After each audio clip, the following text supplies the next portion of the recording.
Hello बच्चों, let's see this question and the question says identify incorrectly the matched pair. Option A, type 2 diabetes, autoimmune disorder, exocrine pancreas, acini, pancreatic polypeptide, F cells of pancreas. Option D, somatostatin inhibits glucagon and insulin. हमारा question यहाँ पर ये पूछ रहा है कि यहाँ पर 4 पेयर्स दिए गए हैं और इनमें से कौन सा गलत मैच किया गया है, हमें ये देखना है। ऑप्शंस दिए गए हैं। पहला ऑप्शन है टाइप 2 डायबिटीज ऑटोइम्यून डिसऑर्डर है। ऑप्शन बी है एक्सोक्राइन पैनक्रियास को एसिनी कहते हैं। ऑप्शन सी है pancreatic polypeptide F cells of pancreas से रिलीज होता है और ऑप्शन डी है सोमेटोस्टैटिन इनहिबिट करता है ग्लूकागॉन और इंसुलिन को। की कॉन्सेप्ट इस क्वेश्चन के लिए ये रहेंगे कि पैनक्रियास जो ग्लैंड होता है वो कैसे सिक्रीशंस करता है और उस सिक्रीशन का काम क्या होता है।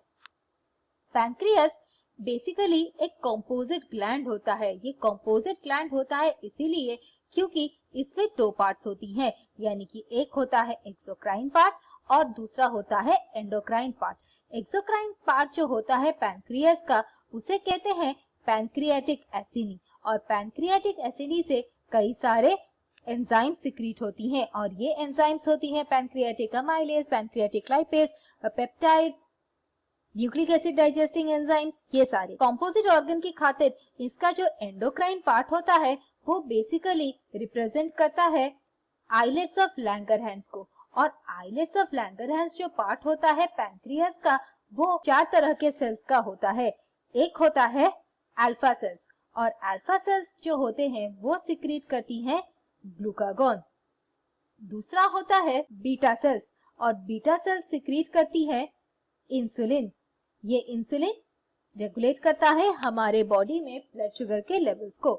तीसरा होता है डेल्टा सेल्स और डेल्टा सेल भी सिक्रीट करता है एक हार्मोन जिसे कहते हैं सोमेटोस्टैटिन और सोमेटोस्टैटिन बेसिकली एक इनहिबिटरी हार्मोन होता है। और चौथा होता है एफ सेल और एफ सेल सिक्रीट करता है पैनक्रियाटिक पॉलीपेप्टाइड और ये पैनक्रियाटिक पॉलीपेप्टाइड बेसिकली एक एंडोक्राइन हार्मोन होता है। फिर हमें जानना है कि सोमेटोस्टैटिन का बेसिक फंक्शन क्या होता है।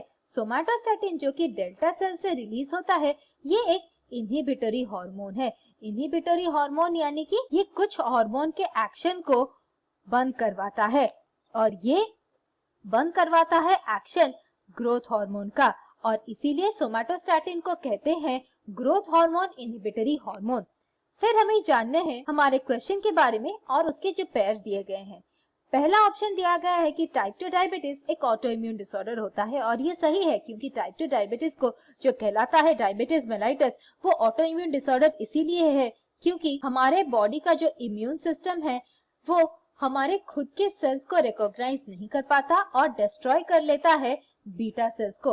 और ये बीटा सेल्स जो कि इंसुलिन सिक्रीट करती हैं वो और इंसुलिन सिक्रीट नहीं कर पाती हैं और जिसकी वजह से टाइप 2 डायबिटीज मेलाइटस होता है। ऑप्शन बी दिया गया है कि एक्सोक्राइन पैनक्रियास एसिनी होता है और ये सही है। एक्सोक्राइन पैनक्रियास को पैनक्रियाटिक एसिनी कहा जाता है। ऑप्शन सी है पैनक्रियाटिक पॉलीपेप्टाइड से रिलीज होता है एफ सेल्स ऑफ पैनक्रियास से और ये सही है। ऑप्शन डी दिया गया है कि सोमेटोस्टैटिन इनहिबिट करता है ग्लूकागॉन और इंसुलिन को। सोमेटोस्टैटिन इनहिबिटरी हार्मोन है लेकिन ये इनहिबिट करता है ग्रोथ हार्मोन को, इसीलिए हमारा आंसर होगा option D somatostatin. I hope you understood the solution. Thank you and all the best.